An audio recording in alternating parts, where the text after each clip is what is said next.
Это мыс Финистерре, почти самая западная точка Испании и Европы. Здесь заканчивается путь Сантьяго, дорога, по которой мы шли сюда больше 1,5 месяцев. В этом месте путь встречается с океаном. Его название так и переводится «конец земли». Дальше дороги нет. Остается только наблюдать, как солнце медленно скрывается за океаном, и в какой-то момент кажется, что видишь его сквозь воду. Это зрелище уже само по себе обладает невероятной силой, а когда оно завершает такое путешествие, описать эти ощущения словами вряд ли возможно. Кто-то из тех, кого мы встретили на этом пляже, заглянул сюда на вечер, а кто-то живет уже не 1 месяц. Теперь желтые стрелки больше не указывают, куда идти, и выбраться отсюда для некоторых становится сложно. Но оставаться на месте в наши планы не входит, а значит, если считать по прямой, нам предстоит преодолеть больше 3000 километров для того, чтобы вернуться туда, откуда мы начали это путешествие, в мой родной город Минск. Для начала нужно вернуться в Сантьяго-де-Компостела. До него около 90 километров. Пешком мы шли оттуда 5 дней. Теперь понадобилось поймать всего 2 машины и потратить пару часов. Мы добрались до Сантьяго. 2 машины ушло и 3 часа. Мы нашли клад. Недавно мы ночевали в альберге. Там познакомились с молодым путешественником из России по имени Максим, который нам подсказал, что оставил тут палатку. А сам улетел на самолете обратно в Россию. Да, и говорит: ребята, если нужна палатка, вот, пожалуйста, там вот возьмите. Лежит возле Сантьяго. У нас есть палатка. Спали сегодня с видом на Сантьяго. Заселились в альберге, в польский альберге, на 400 мест до Натива. И там можно оставаться 3 дня. А еще там есть кухня. Ну, правда, плита платная, 20 центов за, наверное, 10 минут. Но, тем не менее, макаронов мы покушали. Мы купили билеты на автобус, они стоили нам 108 евро. То есть мы потратили практически все деньги. Мы уедем из Испании послезавтра на автобусе, не автостопом. На окраине Сантьяго находится огромный 400-местный альберге. Неделю назад мы прошли мимо него, но позже узнали, что в нем можно провести не 1, а целых 3 ночи за пожертвование любого размера. А значит, теперь мы можем как следует отдохнуть и привести себя в порядок. Доброе утро. Сегодня у нас автобус. Спал вроде неплохо, но в основном ночью в комнате звук был примерно вот такой.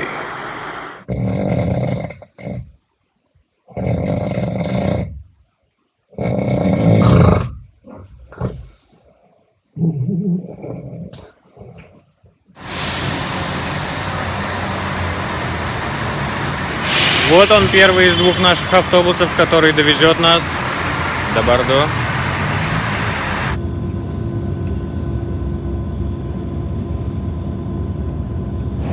Сентября, 9 утра, и мы выехали из Сантьяго. То расстояние, которое мы шли 48 дней или 49, я уже не знаю, мы преодолеем за сутки. После того, как 2 месяца назад у нас ушла неделя на то, чтобы проехать по Испании 600 километров, мы очень счастливы добираться до Франции не автостопом. Да, возможно, поездка на попутках по берегу Бискальского залива оказалась бы отличным приключением, но было решено обойтись без него. Господи, как красиво. Я устал ехать в автобусе. Это довольно скучно. Скоро приедем в Бордо. Там, может быть, даже заселимся по каучсерфингу. Нагуляемся опять. Будь здоров. Мы во Франции.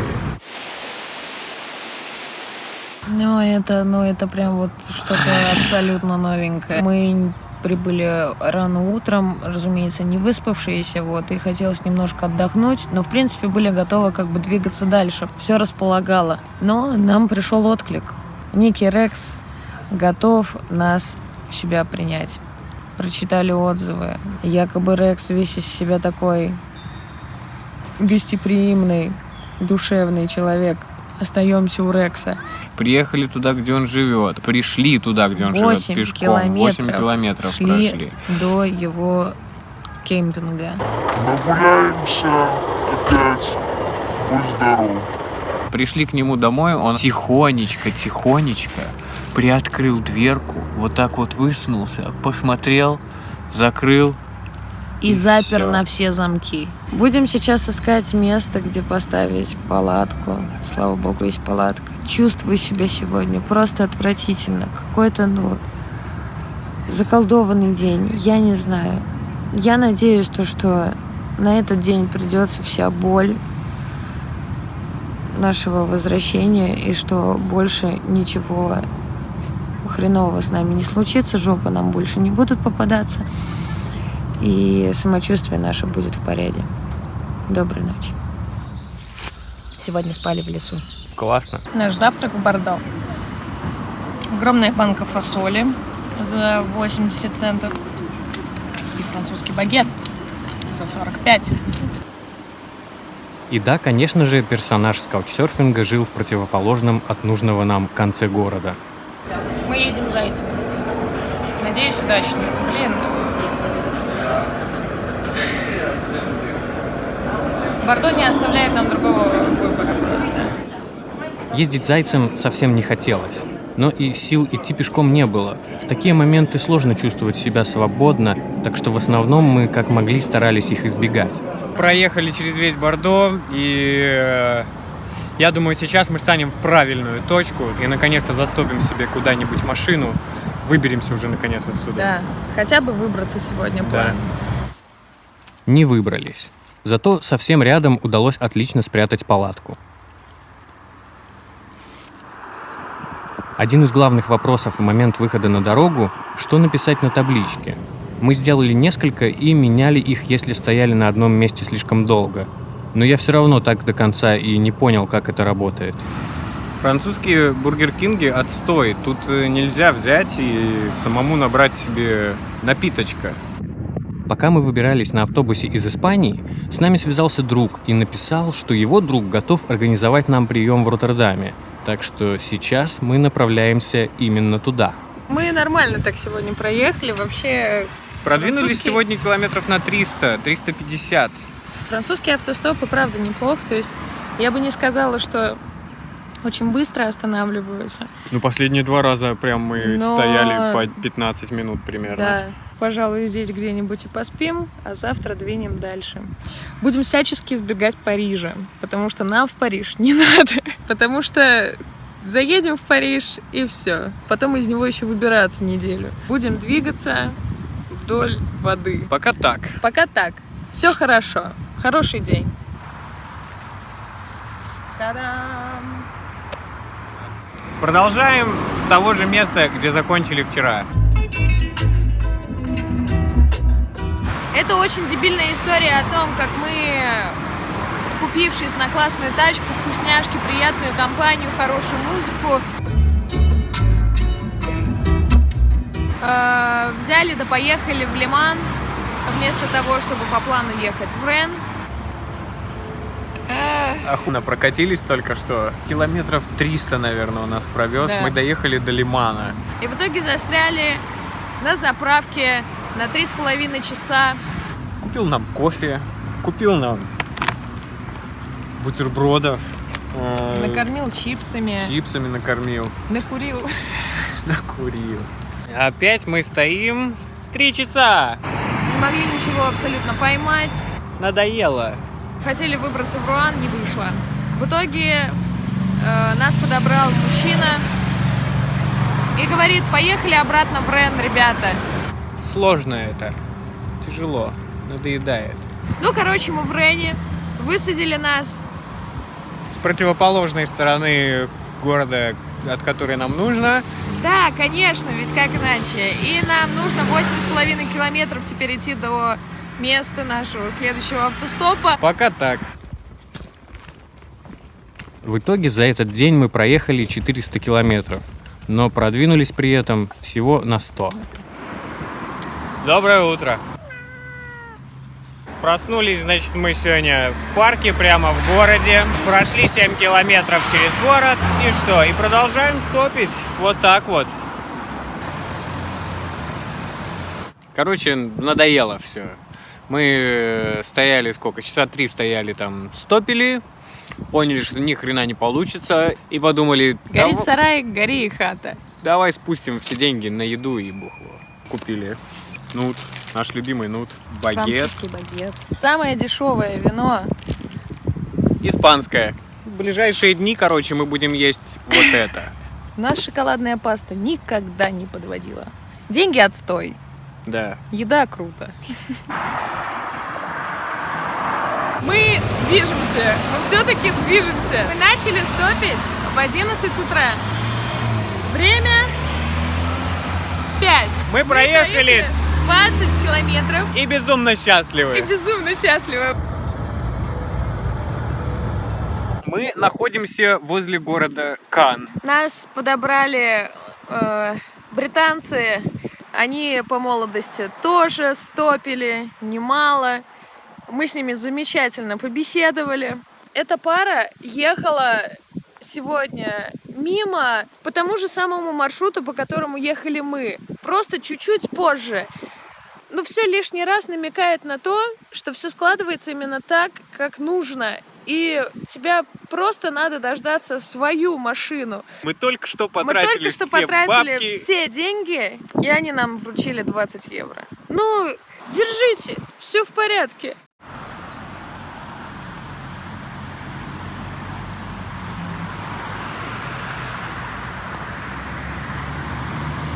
Вчера особо не запаривались. Поставили палатку прямо по центру кругового движения. И вы знаете, вполне нормально. Как мы заряжаем гаджеты? А вот так. Знаете, что мне безумно нравится во Франции? Консервы. Вы только посмотрите, вы гляньте, что тут есть. Например, сосиски с чечевицей. 0,99 стоит 800 грамм банка. Потрясающе вкусная вещь. 1,14 фасоль с 3 видами мяса. Охрененная вещь. Наш размерчик. Сложно сказать однозначно, насколько правильным было решение избегать на своем пути Париж. Говорят, что все маршруты, пересекающие Францию, как бы то ни было, проходят через столицу, но выбор сделан, и третий день нашего автостопа начался почти у самого берега Ла-Манша. На удивление, первая цель этого дня была достигнута достаточно быстро. Итак, мы в Руане. Мы за Руаном. Не привыкшие так легко получать желаемое, мы уже были готовы к тому, что вряд ли сегодня уедем намного дальше. Но, как ни странно, в этот день ни разу не ждали машину дольше получаса и добрались туда, куда совсем не рассчитывали. Мы в Бельгии. 2 ребят, парочка, парень, девушка. Километров 300, наверное, они нас провезли. Может, Я и не больше. знаю. Дали нам колы. Ну, Мечта неплохо. Хоба. Доброе утро, Бельгия. Устроились на территории какого-то дома. Вон там, будка, в которой живут кролики. Очень важно, что здесь нельзя на газоне выгуливать собак. Поэтому нас никто с утра не беспокоил. Кроме, конечно же, трассы, по которой всю ночь, все утро ездили машины. Надоело спать в шуме, если честно. Но надеемся, что сегодня уже будем ночевать в Роттердаме. Вот так вот раз, и мы в Роттердаме. Я был здесь. Добро пожаловать в Роттердам. 3 года назад я здесь был, и я вернулся. Вон там, голубь подогнал мне очки. Голубь, вот этот вот, огромный, нашел мне очки, подогнал. Иди сюда. Иди сюда. Голубь. Нагадила. От испуга. Дело было так. Подвез нас, значит, тот учитель до заправки. Одна из самых полезных табличек для автостопа во Франции и, как оказывается, в Бельгии тоже. Здесь написано Довезите нас до заправки. Только мы успели нарисовать табличку Роттердам и Антверпен. Тут же останавливаются ребята с номерами Нидерландов и говорят: поехали в Антверпен. Они заехали в Антверпен и такие: ай, нечего тут делать, поехали в Роттердам. И взяли и поехали в Роттердам. И мы с ними. Надо, наверное, как-то найти Wi-Fi. Может заглянуть уже в кофешоп.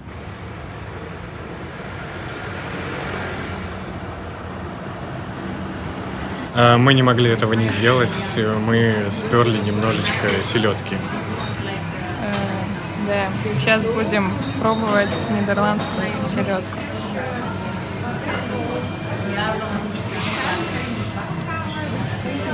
Бюджет того стоило. Вкусная скотина. В Роттердаме нас должен был встретить Антон, друг нашего друга, которого мы до этого ни разу в жизни не видели. Дело в том, что мы никак не могли предупредить его, что приедем именно сегодня, ведь и сами не знали об этом заранее. После долгих поисков Wi-Fi и ожидания ответа нам как-то удалось договориться о том, чтобы встретиться поздно ночью в одном из парков, но в назначенное время Антона там не оказалось. В итоге мы встретились с еще одним другом, того товарища, понимаете? Сейчас мы сидим в парке, нам привезли свитер, 2 одеяла, кучу каких-то ништяков. Чувак поехал нам кипятить молоко. Вот, к сожалению, сегодня нас не могут вписать по ряду обстоятельств, но впишут завтра. Ну круто. Ну, ты как бы все еще в жопе, но знаешь, что все нормально. Чувак привез нам макаронов. Сварил макаронов и привез нам макаронов. И нагрел нам целый термос молока.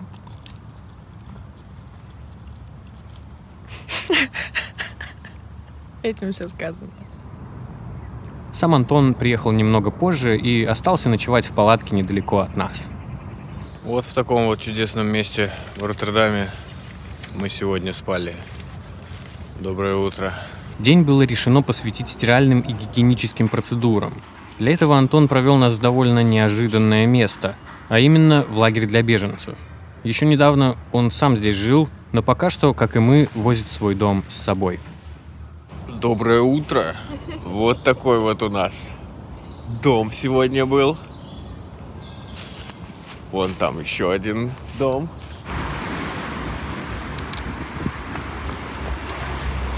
Это прекрасно. Мы едем по Роттердаму на велосипедах. Антон подогнал нам пару велосипедов. Ощущение очень классное. Весь день мы просто катались по городу, периодически делая остановки для того, чтобы продегустировать продукцию местных кофешопов и насладиться видами и атмосферой города. К счастью, погода для этого была наиболее благоприятна. Можете быть уверены, что такая погода может только по эксклюзивному заказу быть. Мы заказали самую лучшую погоду в самый последний день хорошей погоды в Роттердаме. Попали сюда очень удачно. А в завершении этого прекрасного дня мы наконец-то отправились на долгожданную вписку. But there are 3 of us. I need 3 bags, but... Зацепили 2 мешка земли с магазина.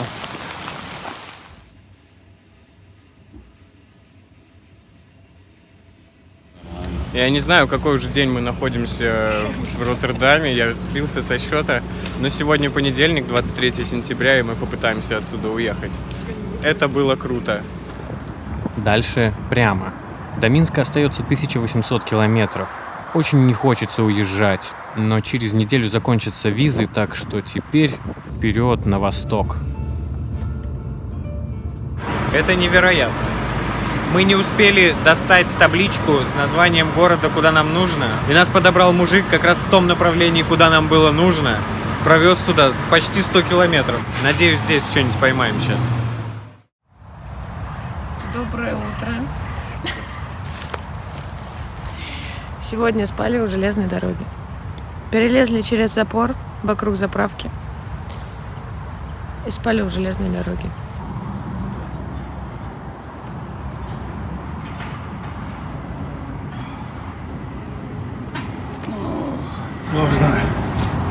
продолжаем стопить. Сейчас находимся на границе между Нидерландами и Германией. Говорят, что отсюда можно поймать тачку прямо на Берлин. 5 часов, никто не останавливался. Подъехал мужик, говорит, я сегодня туда не поеду, поеду завтра. Мы говорим, ну если мы будем завтра тут стоять, вы нас подберите. Через 10 минут возвращается, знаете что, я позвонил жене, я сегодня позже приеду домой, я вас отвезу в Германию, немножечко подальше, может там вам получше будет стояться. Ну посмотрим, спасибо ему огромное, вот так вот бывает.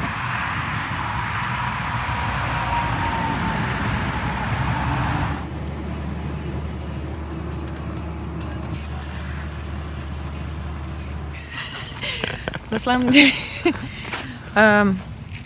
сложно описать то, что происходит, потому что мы где-то под...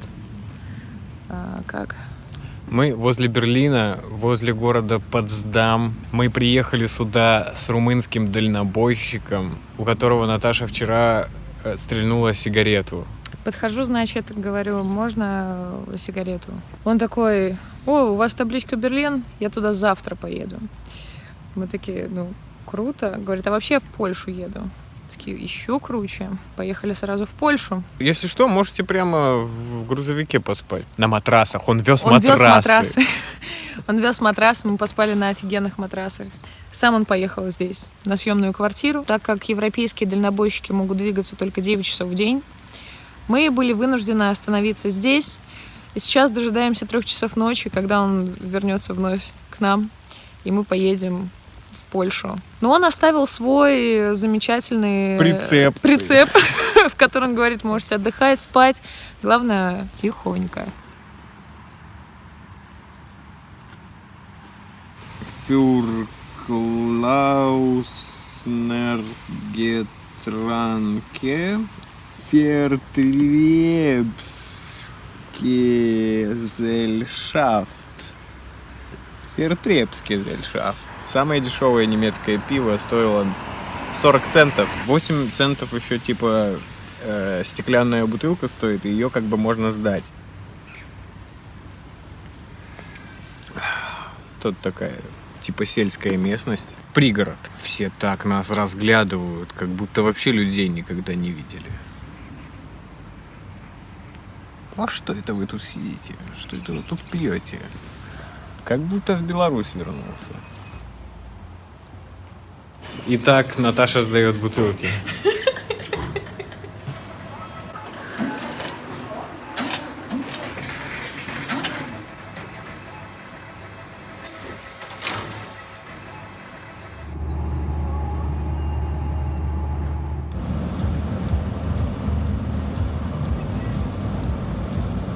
Собственно, вот так вот раз-раз, и мы оказались в Варшаве.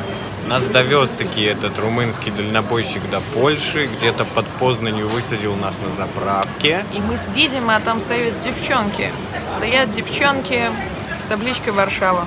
Говорят, с 2 часов ночи ждут. Ну, мы такие, ну, пошли искать Wi-Fi, может быть, что-нибудь поесть. Вот, они говорят, ну, если мы остановим машину с 4 местами, мы вас позовем. Но мы без надежды это сказали. И бах, не проходит и 5 минут. Одна из них бежит, говорит, ребята, поехали в Варшаву. Чик, и мы в Бресте. Мы просто встали на другом конце Варшавы от того, в который приехали. Минут через 30 остановились ребята из Бреста. Такие, поехали, еще успеем на вечерний поезд. Чик, и мы купили билеты на поезд до Минска. Завтра в 5 утра будем в Минске.